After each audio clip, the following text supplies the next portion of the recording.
mentalspod.com, advancing life science research, connecting people and ideas. Welcome to the program. We're at Stanford University. We're just about to walk into the office of Mike Snyder, a professor of genetics. Today's show is sponsored by Ingenuity Variant Analysis. Identify causal variants from human sequencing data in just hours. With variant analysis, you can interrogate your variants from multiple biological perspectives, explore different biological hypotheses, and identify the most promising variants for follow-ups. Thanks for having us over. Well, thanks for having me. So when you were on last time, you talked, your iPOP paper was just coming out, the Integrated Personal Omics Profiling. And so can you tell us a little bit about what's happened with that in the year since? Yeah, so we've continued to profile me. So in fact, at the time we did that study, we had analyzed 20 samples. And we had done this for about 14 months or so. Mm-hmm. So a little more than once a month. Well, actually, the way we do this is we do dense sampling when I have a viral infection. And then meaning every few days, and actually every day initially.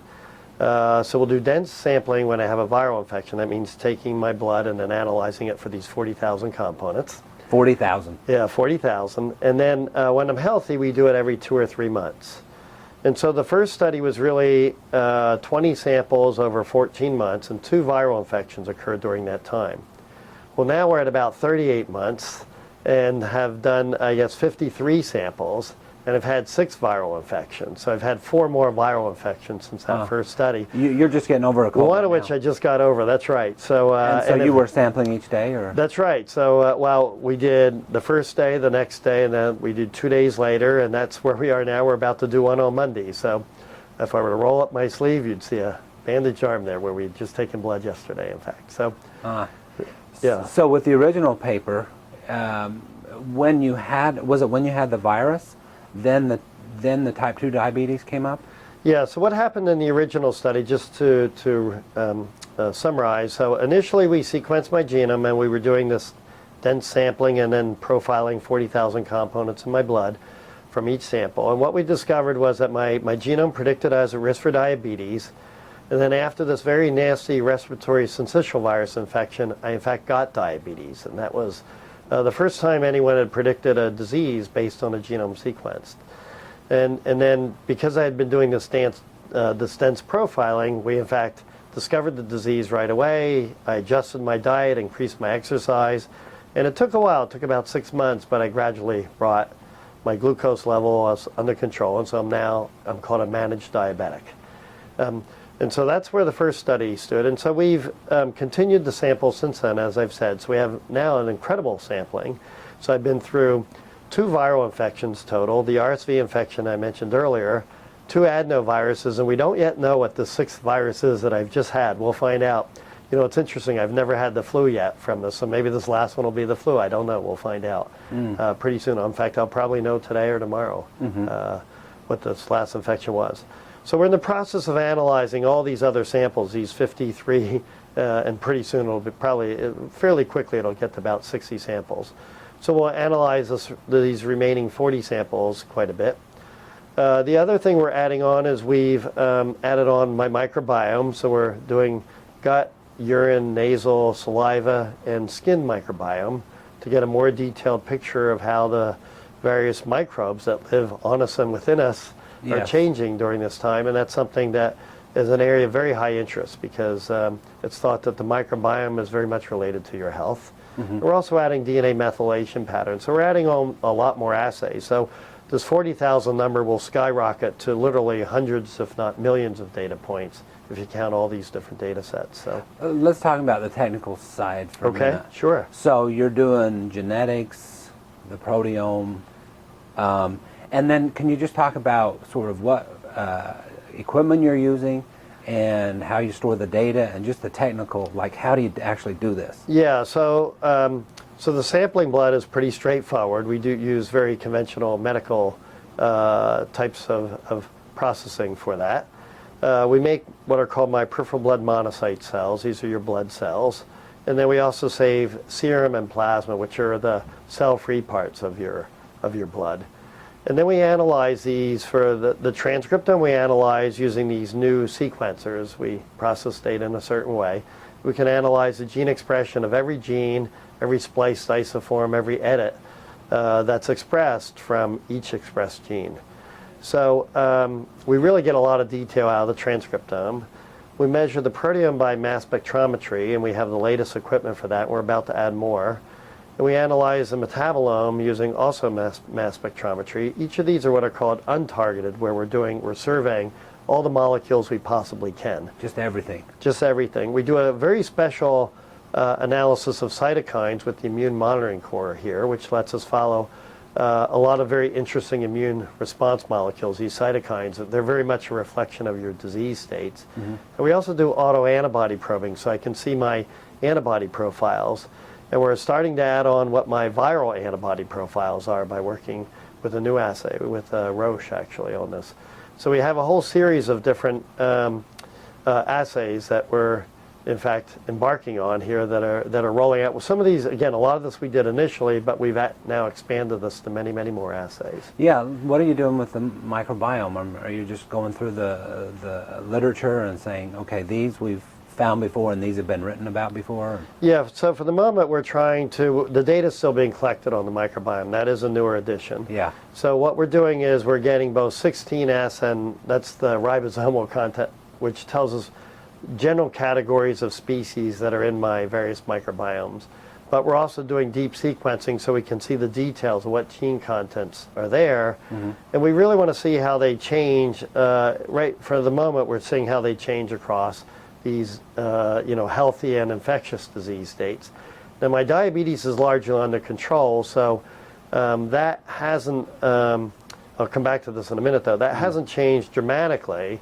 So we're not seeing major differences there. Although I have noticed, and again, we haven't quantified all this. We started the microbiome with my last 2 infections.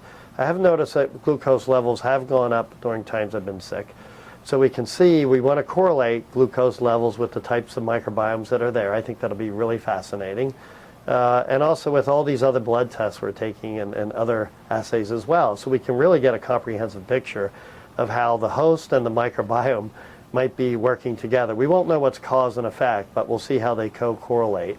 And maybe by knowing the molecules that are there, we'll make some hypotheses as to who's causing what to happen to what. And I think that'll be very fascinating. And then to correlate it with your health state, once again, will be incredibly interesting, we think. So this is basically you're the most tracked individual ever as far as your biology. Certainly for the biology, that's true, yeah. And there's some other very interesting tracking out there. Larry Smar does some very interesting tracking, and we're starting to add some of that on me as well. We're adding a smartwatch type of thing. You mean like quantified self stuff? Yeah, your habits and that's right. I haven't done as much. Yeah. Intake and so I haven't done as much of that as I could. I started photographing the food I was eating, but it was getting very time consuming. So I need a better way to do that. But I do have an activity watch that measures how much activity I'm doing, so when I'm running and that sort of thing. And it also has solar measures or light measures, so it can keep track of light. And so the outputs of that are sleep output and activity measurements. So that's very easy because that's automatically sensed. Mm-hmm. And so I'd like to add on more of those assays. There are more of these things I'd very much like to add on. And I think the ones that are automatic, again, would be terrific to do. Those that require a lot of work probably won't get incorporated, at least not right now. Are you thinking at all about how this might scale into the clinic? Or are you just saying, let's do what we can, even if it takes, money and resources and time and all this to just do it right in the research phase? Yeah, right now it is a research project because I don't know. The goal is to collect as much data as possible.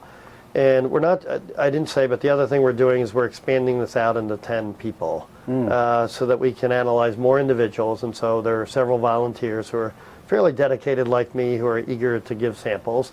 And so we're able to expand this out further. And I think but as we track more people and collect more data, the goal will be to see, which molecules look like they're most informative. And that's the ultimate goal. Do this for large numbers of people.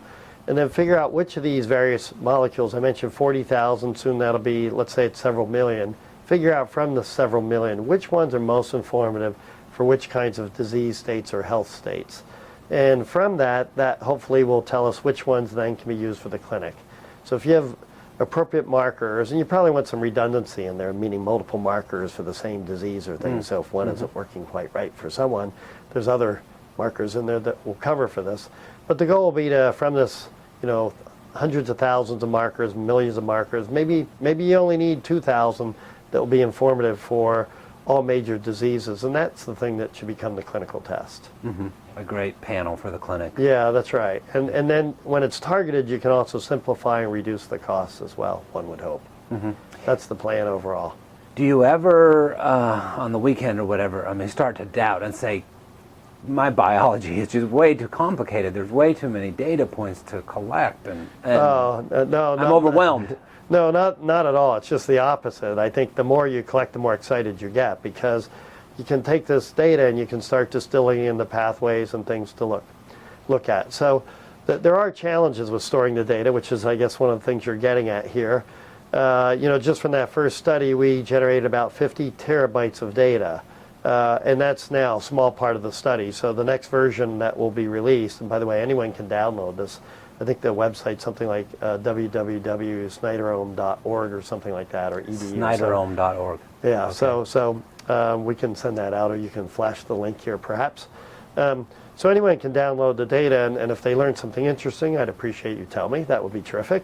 But we'll add a lot more. I don't know what the number will be, but the next bolus of data will be even higher, certainly over 100 terabytes. Just tracking one individual. Yeah, now obviously this is super detailed, and I'm not saying we'll collect as much from the other individuals. It depends how dedicated they are, but we'll be collecting a lot. So we are adding a lot on. The nice thing is data storage gets cheaper, data processors get cheaper, so not as cheap as we'd like, so we certainly have a ways to go there, but I still think collecting all this data will be valuable. Yeah. We're doing a series on sequencing right now, and that's a big part of this, sequencing. Okay, and great. you've published a paper comparing different sequencing platforms. What are your thoughts on sequencing and how close it is to clinical grade? Yeah, at some level it's ready now. It is. Because I think you can learn things from sequencing that you won't get by standard sorts of things. And there's no question in the arena of cancer genome sequencing, it should become standard of care, in my mind, as quickly as possible.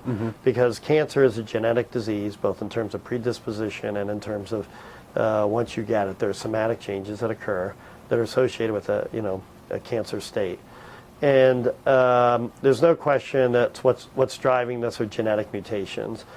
And it's only partially influenced by the tissue of origin, meaning colon cancer, lung cancer, or ovarian cancer.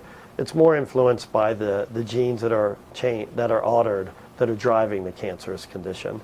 And so cancer is a no-brainer for genome sequencing, because you should collect this information, and even if it's not perfect, there's a good chance you'll collect useful information that might be valuable for treating someone. Is there a preferred platform? What platform do you use here? Well, we use Illumina and Complete Genomics just because they're both inexpensive and they're very complementary. And that was the study we first did. We went out and tested the various platforms that were out there. And most people were using Illumina. They had kind of gone that direction. And we decided to test Illumina and Complete. And we actually tested Life Technology Solid at the time, which is Solid. Now largely not out there as much. So we've been doing Complete and Illumina, and the surprise, I don't know if it was a surprise, we really went in unbiased, is that they both came out just really quite well. If anything, the SNP calling was a little bit better with Complete, meaning the single nucleotide variants, I should say. It's not as clear on Neanderthals, who was better at that time. But they're both comparable, and the lesson that came out of that study, for me, the number one lesson is that accuracy is important. First of all, no technology is perfect. The overlap at the time was 89% overlap, which is on the things we could call the best. That was the single nucleotide variants. And so that's a bit dismaying for clinical purposes, and it certainly means we have a long ways to go. But I think the lesson that came out of that is that two technologies, if you combine them, you can get incredibly accurate genomes. So for clinical genomes now, clinical research genomes I should say, because all the work we do is clinical research, we actually always use two technologies, either an exome plus a whole genome or Complete plus Illumina. And we're very interested in seeing the proton technology that will come out from Life Technologies and see how that fits in. The nice thing is the error types are very different for these different technologies. And so by combining them, you can get a much more accurate DNA sequence, which I think is clinically valuable. So that's our lesson. It sounds like a cop-out when we told people, well, which should we use? At the end of the day, we say use both. Yeah. Because the amount of money you save, the amount of time you save by using both right off the bat is huge. You actually, if you use one and then you go validate, you actually spend a lot more time and a lot more money chasing down false positives than if you just use two right off the bat. So that's the approach we take. How has this study and your work affected your personal life? So you talked about now you're starting to take pictures of your food and measure more things. But I'm just wondering, do you keep up on your exercising now better? I mean, what impact has it made on you and your family? Yeah, so it has certainly, I've completely transformed my diet. So the way I got my diabetes under control, so just to remind you, my glucose shot up and my hemoglobin A1C, so it's classified as diabetic. And in my mind, the way I got it down, because it was up for several months, was as soon as I learned this information, I completely transformed my diet. You did? I did. So I went from, and my diet was really bad before then. I always ate sweets. I ate plenty of ice cream. I knew I had high cholesterol, but I'm a great responder to statins, so I had that under control. But I didn't know I was at risk for diabetes before then. Well, I learned from my genome, but I probably didn't take it seriously enough. But once I was diagnosed as diabetic, I literally changed my eating habits that day. It was April 13th, 2011, actually, is when I changed my diet. And you've kept up with that? I have. So I've completely cut out all the standard desserts like cakes and pies and ice cream. And of all the things, the only thing I really miss is the ice cream. The rest I don't miss anymore. I've had one bite of wedding cake. That's the only exception in the last now almost 2 years. And I have to admit it didn't taste very good, which is probably true of wedding cake in general. But so I've maintained a pretty religious adherence to this, shall we say, because I'm also aware that people fall on these slippery slopes where if they start letting exceptions slip in, then they'll revert to their old habits. That's the number one problem with compliance. When people learn information, they adhere to it for about 6 months and then they revert back to their old habits. And by my going cold turkey, completely cutting out all these sweets, I've never felt compelled to go back to this other diets. Now I have substituted in fruits, so I still have sweets through fruits, and that seems to have everything under control. But I don't eat really sweets. I've never had a soda since that day, or even fruit juices I don't have. So the bottom line is I've maintained for the diet I've been quite good. For the exercise, I doubled my exercise. I was always riding my bike some, but I'd find excuses not to ride my bike to work. It's raining or something like this, and then I would just drive in. So once I got diagnosed as diabetic, those excuses went away, so I've doubled my biking. And the other thing I've done is I started running. And that dropped off, excuse me, you can see I have a little bit of my virus infection here. I don't take things for it because I don't want to mess up the experiment. That's another area that we can talk about. Okay. But I guess on the exercise side, I was very good. Once I was diagnosed as diabetic, I started running about 4 times a week. And that went on quite well for about 6 months, even a little longer. I haven't been so good lately, although I started up again over the holidays, and so it's a little more sporadic right now. But I want to get back to that. But the biking is still up, and that's good. What was really quite interesting was when my family was out for a family reunion, beginning of August. There were 2 brothers and 2 sisters, and we actually did medical tests on them and took samples as well for doing this sort of profiling. And what was really quite fascinating to me was that we measured their glucose levels, and they came out normal, which not sure what I would have expected, but their hemoglobin A1C levels were high. And what's that? That's an indicator of steady state glucose. Okay. And that really wasn't expected. If you looked at them, they're all thin like me. In fact, 2 of them are even thinner than me. And what that means is that there is some sort of metabolic disorder that runs in our family.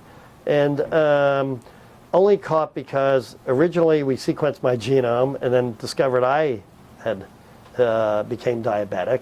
And then through that information, that sort of informed me to look further at family members, which then discovered that there is something going on there. Now, they're not diabetic, but they have higher levels than you would normally expect in the population. So it's a correlation you might, a normal physician wouldn't have thought to look for. It's not a routine test. So there is something in there that wasn't known previously.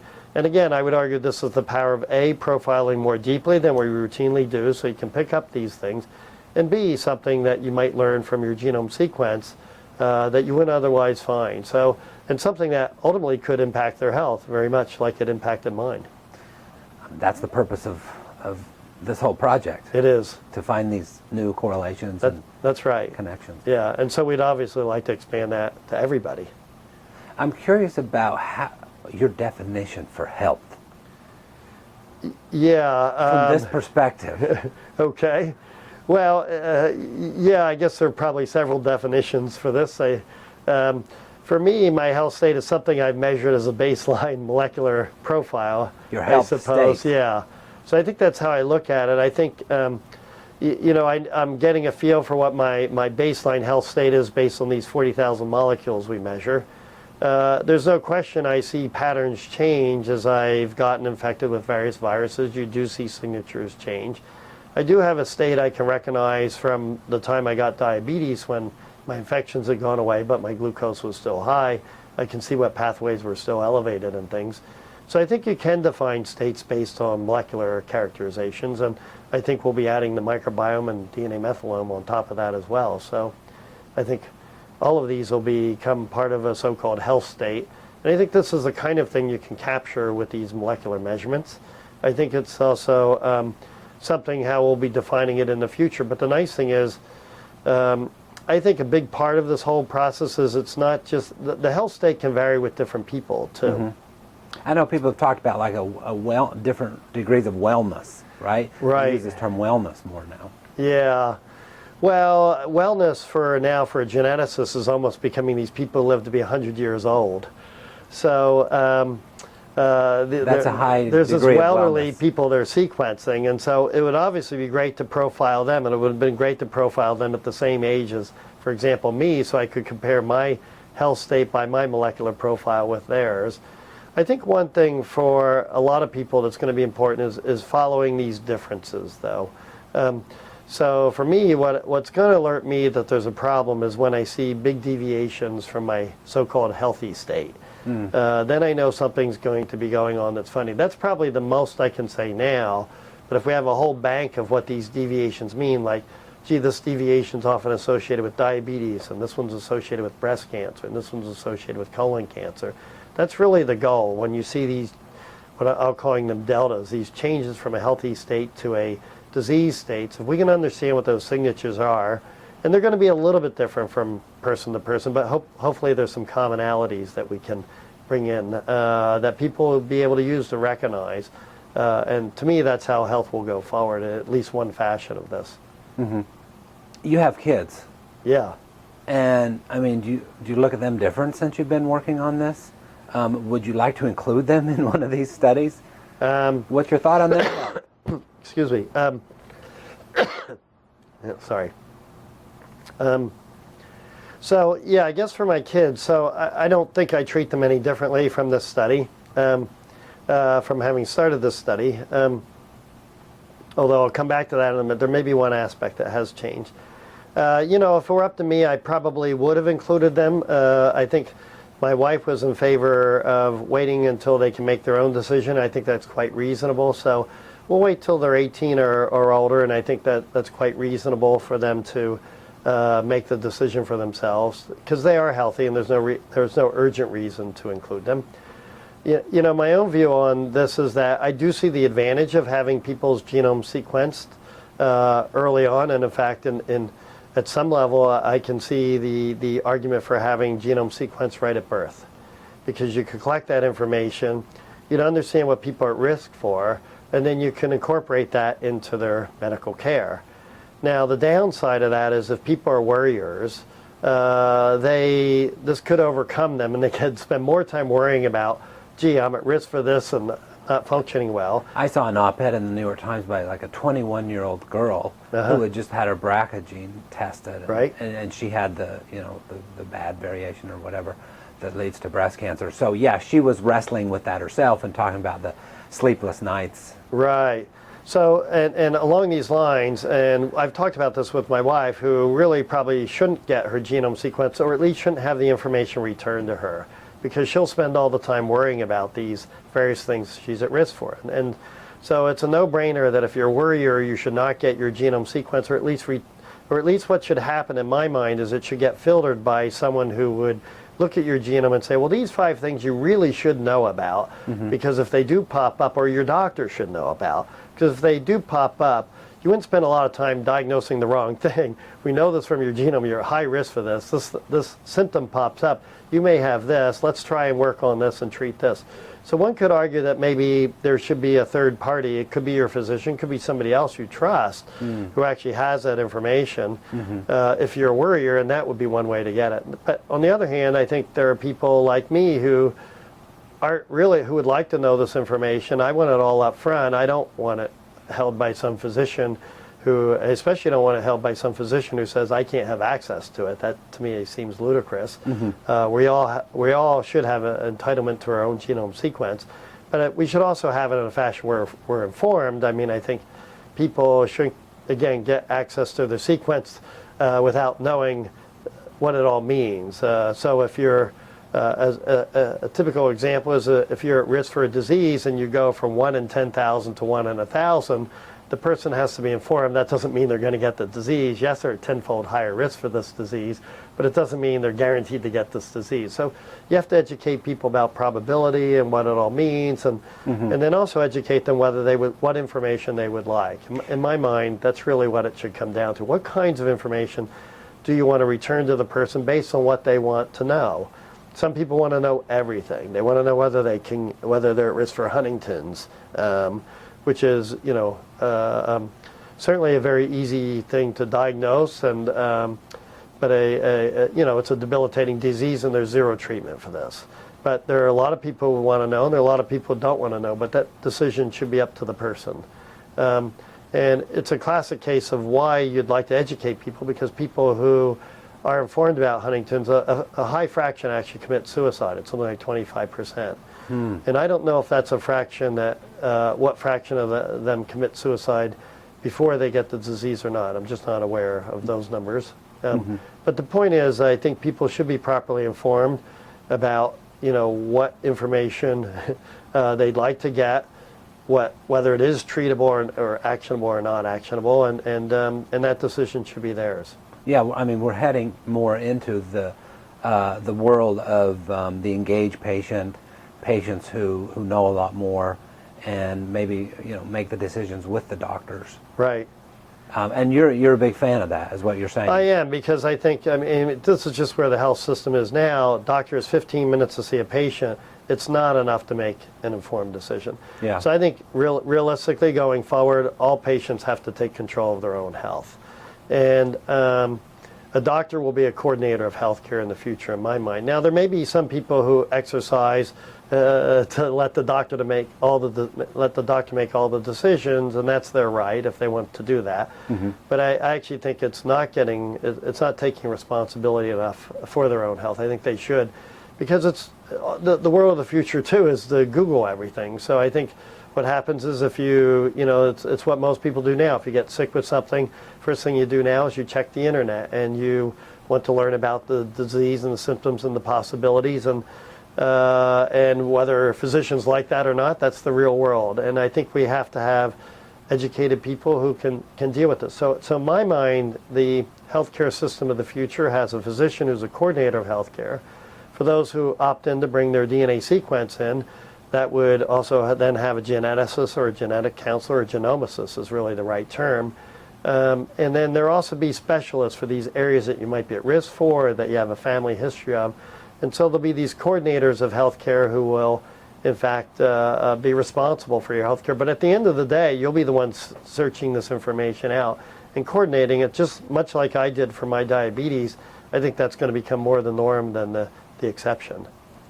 Mike Snyder, Professor of Genetics at Stanford. Thanks for having us. Okay, thanks again. Today's show is sponsored by Ingenuity Variant Analysis. Identify causal variants from human sequencing data in just hours. With variant analysis, you can interrogate your variants from multiple biological perspectives, explore different biological hypotheses, and identify the most promising variants for follow-up. Okay, so this week George Church waded into a bit of a flap. He had an interview with the Spiegel and talked about cloning Neanderthals, and it went all around the world. He thought it was a good chance to open up and, scientists speaking about what they do to the public. And I'm wondering if you had any thoughts on this. Yeah, well, I think it's essential for scientists to communicate to the public because, quite frankly, the public's very eager to learn about science, and they're hungry for this stuff. And I've given public talks where it's just flooded with all walks of life. Yeah. From literally homeless people who want to learn about genetics and believe it or not, and their DNA and things like that, to people who are incredibly well educated who are PhDs and such. So it really is important to educate everyone, and it relates to this healthcare issue we just described. I think people are responsible for their own health and for understanding the decisions that are being made about their health. So I think the general concept is we have to educate the community. And scientists sort of play this role of being out there before everybody else. I mean, they see it first, and George was saying, hey, we're going to have to make a decision on cloning Neanderthals at some point. I think that's accurate. I mean, I think the technology could go in that direction. We're not quite ready now, but one can look in the horizon, just like cloning humans is theoretically possible right now. So that means we have to face that decision. Humanity has to face this decision. Do we want to be cloning humans or not? And just ignoring it doesn't make it go away. It's the question is still there. So the issue is still there for Neanderthals, and sometimes things get misinterpreted and they sound sensational and they get magnified in strange ways. And I guess that's the consequences you face with being out in front. But maybe we need to be careful how we phrase things and stuff. It's always easy to say that in hindsight, not always so easy to say it when it's happening, because we think we're communicating properly, but sometimes things can get misconstrued. Yeah, I don't think George is running around saying we should be cloning Neanderthals out there and generating a whole new extinct set of people. I saw the corrections as well. So, but the bottom line, I do think communicating with the public is good. It probably isn't bad at the end if people sort of hear about cloning Neanderthals and saying, gee, is this a possibility? What happens? Again, it isn't a possibility right now. We don't even have a complete sequence of a Neanderthal. But someday it could be possible, and it's not bad for people to be thinking about that issue and what do we really want to do about it. So.